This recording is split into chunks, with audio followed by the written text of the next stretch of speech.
Hello students, তোমাদের আজকে একটা উপপাদ্যের প্রয়োগ করাচ্ছি আর কি।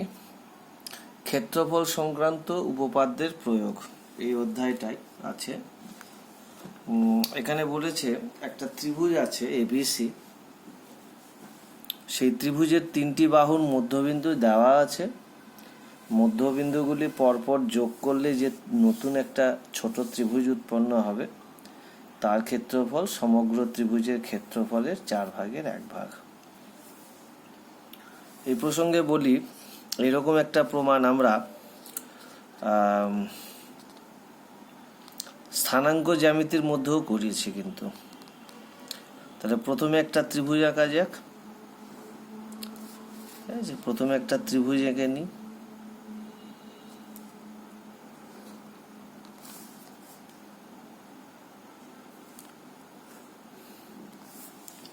বলেছে এ বি সি, তাহলে এটা এ নাম দিলাম, এটা বি, এটা হলো সি। এই বাহুগুলির মধ্যবিন্দু নিতে হবে। মধ্যবিন্দু আমরা স্কেল দিয়ে যা আঁকলাম সেই স্কেল দিয়ে আন্দাজ করে আমরা নিতে পারি, আরামে পেয়ে যাব। তিনটা মধ্যবিন্দুতে আগে যোগ করে নিই।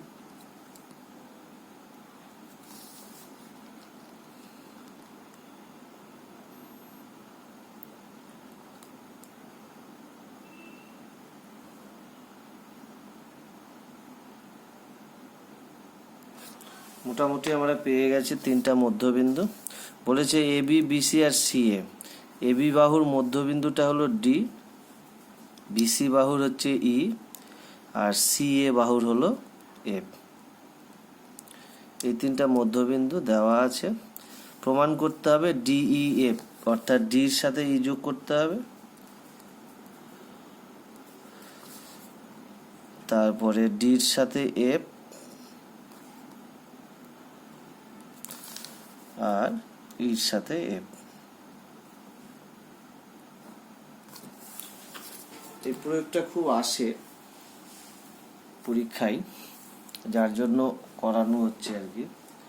তাহলে প্রদত্ত আমাদের যেটা দেওয়া আছে সেটাই প্রশ্নেই বলা আছে প্রদত্ত। এখানে ধরি লিখতে হবে না, কারণ তো নাম দেওয়া আছে। তাহলে প্রদত্ত ত্রিভুজ এ বি সি এর A B comma B c comma C এ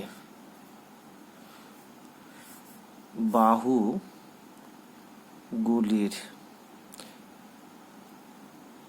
মধ্যবিন্দু যথাক্রমে, যা লেখা আছে তাই দেখো, এই লাইনটাই লিখছি, যথাক্রমে ডি, ই ও এফ।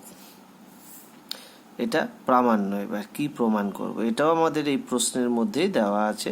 দেখো এই লাইনটা, অর্থাৎ ত্রিভুজ ডিই এফ সমান 1/4 অফ ত্রিভুজ এ বি সি।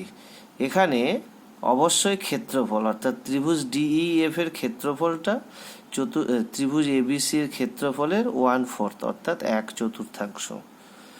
এখানে কোনো অঙ্কন নেই, সরাসরি প্রমাণ। আর এই প্রমাণটা করতে হবে, এর আগে আমরা জ্যামিতি করেছি, সেই জ্যামিতির উপপাদ্যটা ঠিক মনে নেই, আমি বলছি 1 মিনিট।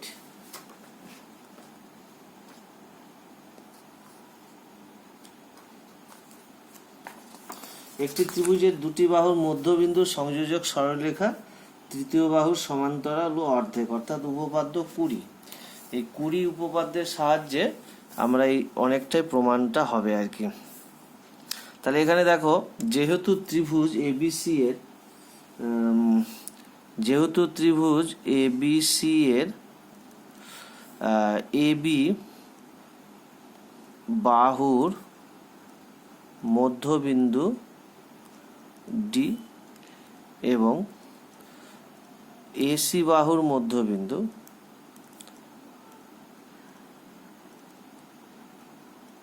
এফ। তাহলে দেখো, এই যে এই মধ্যবিন্দু এটা, তাহলে এই যে সংযোজক সরলরেখা, এই যে তৃতীয় বাহু এর সমান্তরাল। তাহলে অতএব আমরা বলতে পারি যে ডিএফ সমান্তরাল বিসি। ডিএফ সমান্তরাল বিসি, বা যেহেতু বিসিটা এই যে ই বিন্দুটা বিসি সরলরেখার উপরে অবস্থিত একটা বিন্দু, তাই আমরা লিখতে পারি ডিএফ সমান্তরাল বিই।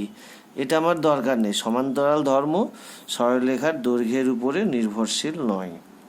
তাহলে বিএফ বিই অর্থাৎ ডিএফ সমান্তরাল বিই। আবার দেখো একই রকম ভাবে আবার ত্রিভুজ এবিসি এর আবার ত্রিভুজ এবিসি এর দেখো এসি বাহুর, আমরা এবার এটা নিচ্ছি, এই যে এসি বাহুর এফ আর এই যে বিসি বাহুর মধ্যবিন্দু ই, তাহলে এই যে সংযোজক সরলরেখা এই বাহুর সমান্তরাল হবে, সেটা লিখব। ত্রিভুজ এবিসি এর এসি বাহুর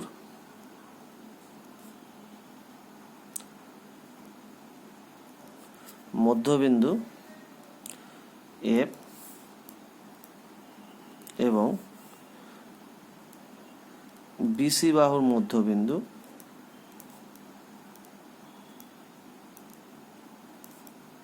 ই, এটা হচ্ছে ই বিন্দু। এই যে কথাগুলো লিখলাম, এবি বাহুর মধ্যবিন্দু ডি, এসি বাহুর মধ্য, এই কথাগুলি দেওয়া আছে, অর্থাৎ আমরা এখানে স্বীকার লিখতে পারি। হ্যাঁ, প্রশ্নে কিন্তু বলে দেওয়া আছে, ঠিক আছে, সেই জন্য লিখছি। তাহলে অতএব তাহলে কি হবে, এফই সমান্তরাল এবি, অর্থাৎ দেখো এই যে এই বাহুটার সমান্তরাল, কেন না এই ত্রিভুজের এই বাহুর মধ্যবিন্দু এটা, এই বাহুর মধ্যবিন্দু এটা, আমরা জানি দুটি বাহুর মধ্যবিন্দুর সংযোজক সরলরেখা এটা, তৃতীয় বাহু অর্থাৎ এবি এর সমান্তরাল। বা আমার এখানে দরকার এফই সমান্তরাল ডিবি, বিডি বা ডিবি একই কথা, বিডি আর ডিবি একই কথা। এফই অর্থাৎ এই বাহুটার সঙ্গে না লিখে আমি এই বাহুটারই একটা অংশ লিখলাম, ডিবির সাথে এফই সমান্তরাল। তাহলে এবার দেখো যে অতএব এই যে চতুর্ভুজটা পেলাম বিডিএফই, বিডিএফই এই যে চতুর্ভুজ, এইমাত্র প্রমাণ হলো এই বাহুটার সঙ্গে এটা সমান্তরাল, আবার এই বাহুটার সঙ্গে এটা সমান্তরাল। তাহলে কি হবে, আমরা বলতে পারি অতএব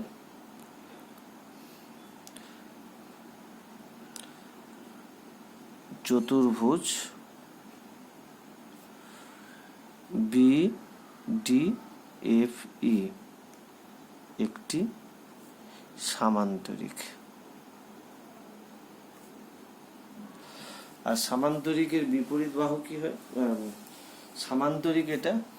আর সামান্তরিকের যে কর্ণ হয়, আমরা প্রথম 9-এর প্রথম জ্যামিতিটাই শিখেছি যে সামান্তরিকের কর্ণ সামান্তরিককে দুটি সর্বসম ত্রিভুজে বিভক্ত করে, অর্থাৎ তাহলে এখানে আমরা দেখো এই যে সামান্তরিক পেলাম, এই সামান্তরিকের ডি একটি কর্ণ, তাহলে লিখব যেহেতু বিডি এফ ই, যেহেতু বিডিএফই সামান্তরিকের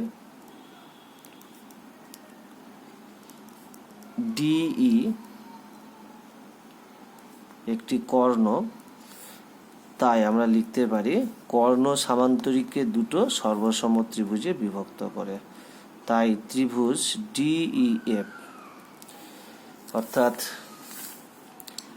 ডিইএফ অর্থাৎ এই মাঝখানের ত্রিভুজটা, এই মাঝখানের ত্রিভুজটা আর এই ত্রিভুজ অর্থাৎ বিডিই সর্বসম ত্রিভুজ বিডিই। দেখো এখানে লিখলাম ত্রিভুজ ডিইএফ সর্বসম ত্রিভুজ বিডিই, অর্থাৎ দিয়ে আমরা লিখতে পারি এটা তো সর্বসম মানে বাহু, কোণ, ক্ষেত্রফল সব সমান, তা আমার শুধু দরকার ক্ষেত্রফল, তাই ত্রিভুজ ডিইএফ সমান সমান ত্রিভুজ বিডিই। ঠিক আছে, তো এটাকে আমরা একটা নাম্বার দিই 1 নম্বর। হ্যাঁ, 1 নম্বর দিলাম। এই একই রকমভাবে আমরা প্রমাণ করতে পারি আরও অনেক। কি কি প্রমাণ করতে পারি দেখো, অর্থাৎ আমরা পেলাম এই ত্রিভুজটার সঙ্গে এই ত্রিভুজটার সমান। আবার আমরা দেখো এবার আমি একটু আগে নিয়েছিলাম এটার সঙ্গে এটা সমান্তরাল, তারপর অর্থাৎ দিয়ে ডিএফ সমান্তরাল বিসি, তারপর লিখেছিলাম ডিএফ সমান্তরাল বি। এবার যদি বি না লিখে এটা লিখি ডিএফ সমান্তরাল ইসি, এই বাহুটার এইটুক পার্ট না লিখে এইটুক পার্ট লিখব। তাহলে এই যে এটা সমান্তরাল এটা হলো। আবার এই যে ত্রিভুজ, এই ত্রিভুজের এ বি বাহুর মধ্যবিন্দু ডি, বিসি বাহুর মধ্যবিন্দু ই, তাহলে সংযোজক সরলরেখা এটা, তাহলে এসি বাহুর সমান্তরাল এই বাহুটা। তারপর আমরা লিখতে পারি অর্থাৎ এই বাহুটা সমান্তরাল এইটুক। তাহলে এটা একটা সামান্তরিক হয়ে গেল। এই সামান্তরিকের এটা একটা কর্ণ। তাহলে এই যে ত্রিভুজ ডিইএফ আর ত্রিভুজ সিইএফ এই দুটোর ক্ষেত্রফল সমান। ঠিক আছে, তাহলে এটার ক্ষেত্রফল সমান হলো। একই রকমভাবে আমি আবার বলতে পারি এটার সঙ্গে এটা সমান্তরাল আর এটার সঙ্গে এটা সমান্তরাল, সুতরাং এইটা একটা আর একটা সামান্তরিক। এই সামান্তরিকের এইটা কর্ণ, কাজে এই যে এই উপরের অংশটা আর এই যে ত্রিভুজ ডিইএফ এদের ক্ষেত্রফল সমান। যে প্রমাণটা এখন করলাম একই রকমভাবে আরও দুখানা প্রমাণ করা যায়, তাই সেগুলি আমি লিখছি। হ্যাঁ, এই যেটা বললাম, তাহলে অনুরূপে প্রমাণ করা যায়, অনুরূপে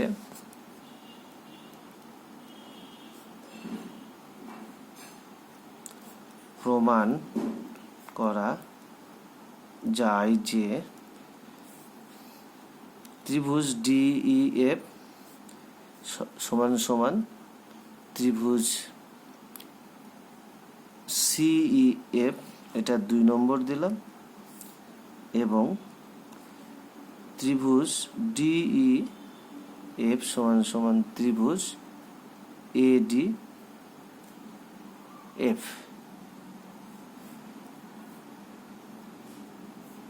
এটা হলো 3 নম্বর। দেখো এই যে তিনটা সম্পর্ক এখানে প্রত্যেকে ডিএফ এর সাথে এটা সমান, ডিএফ এর সাথে এটা ডিএফ, তার মানে এরা এই যে 1 2 3 1 নম্বর 2 নম্বর ও 3 নম্বর, 1 নম্বর 2 নম্বর 3 নম্বর থেকে পাই কি পাই, ত্রিভুজ ডিইএফ সমান সমান ত্রিভুজ বিডিই সমান সমান ত্রিভুজ সিইএফ সমান সমান ত্রিভুজ এডিএফ। দেখো চারটাই সমান।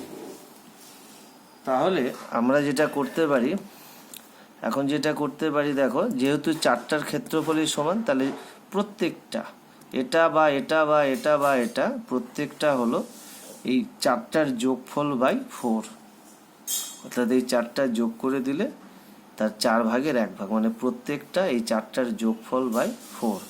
এটা ডাইরেক্ট আমরা এক লাইনে লিখতে পারি, অথবা আমরা দুটো লাইন খরচা করতে পারি। তাহলে আমরা অতএব সেটাই লিখি, অতএব ত্রিভুজ ডিইএফ সমান সমান ত্রিভুজ বিডিই যোগ ত্রিভুজ সিইএফ যোগ ত্রিভুজ এডি, এটা এ, আচ্ছা কেটে দিয়ে লিখি, হ্যাঁ, ত্রিভুজ এ ডি এফ, আর এটা তো লিখতে হবে, অর্থাৎ এই চারটা যোগ করে 4 দিয়ে ভাগ, ত্রিভুজ ডিই এফ বাই 4। তা আমার দরকার এগুলি কিন্তু প্রত্যেকটাই হবে। আমি এখানে ডিইএফ লিখেছি, কখনো যদি এইটা বলা থাকে তাহলে আমি এটা লিখতে পারি, অর্থাৎ এই প্রত্যেকটা সমানই হচ্ছে এইটা। এই চারখানার যতগুলি, এখানে 4খানা আছে তাই 4টা যোগ করে নিচে 4 লিখেছি। যদি 2টো হতো 2টো যোগ করে বাই 2 লিখতাম, 3খানা থাকলে 3খানা যোগ করে বাই 3 লিখতাম। এবার এখানে দেখো এই 4খানা ত্রিভুজ যোগ করলে সম্পূর্ণ ত্রিভুজটা, এটা যোগ এই ত্রিভুজ যোগ এইটা যোগ এইটা, অর্থাৎ সম্পূর্ণ ত্রিভুজটা পাওয়া যায়, অর্থাৎ ত্রিভুজ এ বি সি বাই 4। তাহলে অতএব দিয়ে আমরা লিখতে পারি ত্রিভুজ ডি ই এফ সমান সমান 1/4 অফ ত্রিভুজ এ বি সি। অবশ্যই এটা ক্ষেত্রফল লিখলাম, সমান সমান মানে শুধু ক্ষেত্রফলকেই বুঝালাম। তাহলে বুঝতেই পারলে এটা কেমন লাগলো, জ্যামিতিটা বুঝতে পারলে কিনা জানাবে। যদি ভালো লাগে তাহলে শেয়ার করবে আর চ্যানেলটাকে সাবস্ক্রাইব করবে।